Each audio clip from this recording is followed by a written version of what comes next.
kitu wanasiasa wanafaa wajue wa saa hii. Akialani pesa zenu tutakula. Na tutakula by force by fire. Lakini kura sahau. Sahau kabisa.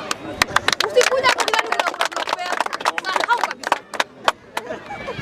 Hili nasikia kuna watu wanatetea avoidable houses. Mimi ninaishi kwa nyumba 2500. 2500.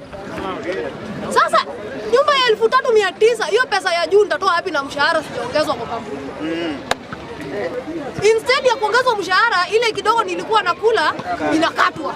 Alafu unaniambia nienda kwa nyumba ya 3900. Kwenye ninalipa shower, maji kando, sijui token, sijui nini, sijui gas kando.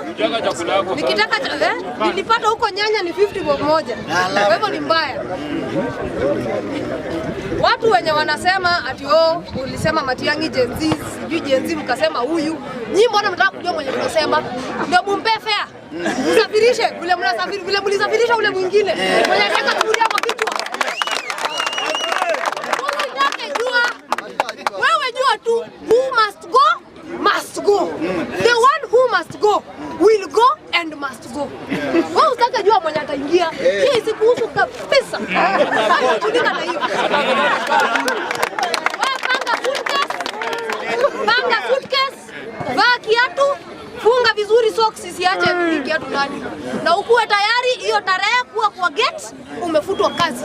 William Samoei Ruto, you are fired. Ile kazi tulikuandika tumekufuta. Umeshindwa. Huwezi kuja saa hii as we speak. As we speak, unaona ile maisha tunaishi hapa kwa kijiji. As we speak, unaona vile tunakaa. Watoto hawana walimu shule, hapa walimu hawako enough. Walimu wanafunzwa ni wachache. Badala wapea hata watoto vitabu shule bure, unakuja kuambia mtoto anunue kitabu, Kindiki anakula milioni 8 per day. Siku moja kwa ndege peke yake. Hajakula, hajasalimia girlfriend, hajaangalia mpango wa kando, hiyo ni ndege tu. Kwa mwezi moja hiyo ni pesa ngapi? Kwa mwaka hiyo ni pesa ngapi? Imetosha kusomesha watoto ijatosha.